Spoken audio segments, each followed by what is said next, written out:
మనం విందాం ఇప్పుడు.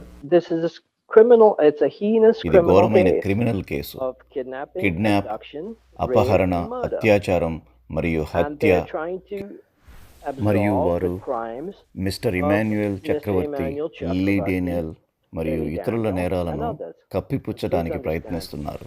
This is not a దయచేసి sectarian అర్థం issue in చేసుకోండి, any ఇది way, ఏ విధంగానూ shape, or form. వర్గ పోరాటం This is nothing లేదా but a ఆధిపత్య పోరాటం criminal కాదు. issue which has ఇది to be క్రిమినల్ సమస్య solved తప్ప మరొకటి by కాదు. the judicial system దీనిని in India. భారత న్యాయ వ్యవస్థ పరిధిలోనే And పరిష్కరించాలి. because the LEF LEF leadership నాయకత్వం has decided నేర that they're వ్యాపారంలోకి going వెళ్తోంది. into the criminal సరైనది business, చేయటానికి మాకు సంపూర్ణత does లేదు. not తప్పుని absolve తప్పు అని us చెప్పండి మరియు of our ఈ నేరస్తులను calling to do what శిక్ష is పడేలా right చూడండి. మరియు నేను and call a ప్రజలను spade a వేడుకుంటున్నాను, spade and bring these మీరు ఏ criminals to మతం ఉన్నా justice. పర్వాలేదు,